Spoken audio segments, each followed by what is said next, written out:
அனைவருக்கும் வணக்கம். இன்றைய தினமணி செய்தித்தாள்ல என்ன செய்திகள் இருக்கு அப்படின்னு சொல்லி பார்ப்போம். முதல்ல பார்த்தீங்கன்னா, திருக்குறள் "தூங்குக தூங்கிச் செயற்பால, தூங்கற்க தூங்காது செய்யும் வினை" அப்படி சொல்லி குடுத்திருக்காங்க. "காலந்தாழ்த்திச் செய்யத்தக்கவற்றைக் காலந்தாழ்ந்தே செய்ய வேண்டும். காலந்தாழ்த்தாமல் விரைந்து செய்ய வேண்டிய செயல்களைச் செய்ய காலந்தாழ்த்தக் கூடாது" அப்படின்னு சொல்லி குடுத்திருக்காங்க. எந்த செயல்களை எல்லாம் விரைவாக செய்யணுமோ, அதையெல்லாம் விரைவாக செய்யணும். பொறுமையா செய்ய வேண்டிய விஷயங்கள பொறுமையா தான் பண்ணணும் அப்படின்னு சொல்லி வள்ளுவர் சொல்றார். திருக்குறள் எண் 672 அதிகாரம் வினை செயல் வகை அப்படிங்கிற அதிகாரத்துல. அடுத்ததா பார்த்தீங்கன்னா, உரிமை தொகை திட்டத்த பத்தி இங்க குடுத்திருக்காங்க. மாநில திட்டக்குழு ஒரு ஆய்வறிக்கைய வெளியிட்டிருக்காங்க. அதுல இருக்கக்கூடிய முக்கியமான 2 பாயிண்ட்ஸ மட்டும் நம்ம பார்க்க போறோம். இந்த கலைஞர் மகளிர் உரிமை தொகை திட்டம் அப்படிங்கிறது நமக்கு தெரியும். வீட்ல இருக்கக்கூடிய அன்பெய்டு கேர் வொர்க் அப்படின்னு சொல்லுவாங்க. ஓகே, நம்ம அம்மாக்களுக்குலாம் ஒரு ரூ. 1000 வழங்கக்கூடிய ஒரு திட்டம் தான். செப்டம்பர் 15, 2023ல இந்த திட்டம் கொண்டு வரப்பட்டுச்சு. ஓகேங்களா, நடைமுறைப்படுத்தப்பட்டுச்சு. இந்த திட்டத்துக்கு கீழ பார்த்தீங்கன்னா, குடும்பங்கள்ல பொருளாதார முடிவுகள எடுக்கிறதுல பெண்களுக்கு அதிகமான பங்கு இருக்கு. அந்த பங்கு அதிகரிச்சிருக்கு அப்படின்னு சொல்லி சொல்றாங்க. ஓகேவா? விமென்க்கு ஃபேமிலி டெசிஷன்ஸ்ல, அதுவும் ஃபேமிலில இந்த பினான்சியல் ரிலேட்டடா இருக்கக்கூடிய டெசிஷன்ஸ்ல முடிவுகள பொதுவா பார்த்தீங்கன்னா, ஆண்கள் தான் எடுப்பாங்க. நம்ம அப்பாக்கள் மட்டும் தான் எடுப்பாங்க. அம்மாட்டலாம் பெருசா கலந்து ஆலோசிக்க மாட்டாங்க.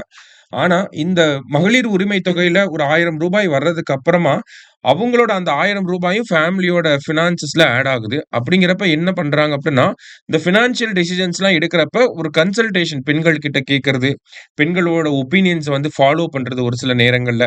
இந்த மாதிரி ஒரு விமனோட ஹவுஸ்ஹோல்டு விமனோட ரோல் சேஞ்ச் ஆயிருக்கு அப்படின்னு சொல்லி சொல்றாங்க.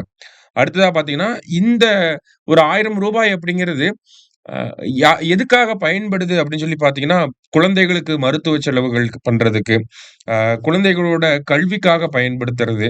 அதே மாதிரி பார்த்தீங்கன்னா, ஒரு சில இடங்கள்ல இந்த டெய்லரிங் கிளாஸ் இந்த மாதிரியான ஸ்கில் டெவலப்மென்ட்க்கும் பயன்படுது. அடுத்ததா பார்த்தீங்க அப்படின்னா, சத்தான உணவுகள வாங்கி குடுக்கறதுக்கு பயன்படுது. வேற என்ன ஆகுது அப்படின்னு சொல்லி பார்த்தீங்கன்னா, இந்த ரூ. 1000 இருக்கிறனால, நமக்கு இந்த ரீட்டெயில் மார்க்கெட் அப்படின்னு சொல்லி சொல்லுவாங்க. ஓகேங்களா? இந்த பக்கத்துல இருக்கக்கூடிய மளிகை கடையில் தேவையான பொருட்கள வாங்குறது, இந்த மாதிரி நான் ஒரு வீட்டுக்கு நான்வெஜ் எடுக்கிறதாகட்டும், இந்த மாதிரியான ஒரு விஷயங்களுக்கு கீழ அதிகமா பயன்படுது அப்படிங்கிறதையும் நம்மளால புரிஞ்சுக்க முடியுது, இந்த ஒரு செய்தியில இருந்து. சரிங்களா? மகளிர் உரிமை தொகை திட்டம் அப்படிங்கிற ஒரு புரட்சிகரமான திட்டமாக அரசாங்கத்தால முன்வைக்கப்படுது. சரியா? அடுத்ததா பார்த்தீங்கன்னா, நமக்கு விளையாட்டு வீரர்களுக்கு தமிழக அரசாங்கம் ஒரு புதிய ஒரு திட்டத்த அறிமுகப்படுத்தியிருக்காங்க. விளையாட்டு வீரர்களுக்கு மருத்துவ காப்பீடு திட்டம் அப்படிங்கிறத நேத்து நம்ம முதலமைச்சர் தொடங்கி வச்சிருக்காரு. அந்த ஒரு செய்திய நம்ம கூடுதலா தெரிஞ்சுக்கிறோம். ஓகேங்களா? மருத்துவ காப்பீடு விளையாட்டு வீரர்களுக்காக பிரத்யேகமா ஒரு மருத்துவ காப்பீடு அப்படிங்கிறத இங்க சொல்லியிருக்கிறாங்க. சரியா? இன்றைய செய்தித்தாள்ல இருந்து முக்கிய செய்திகள் பார்த்திருக்கோம். நன்றி.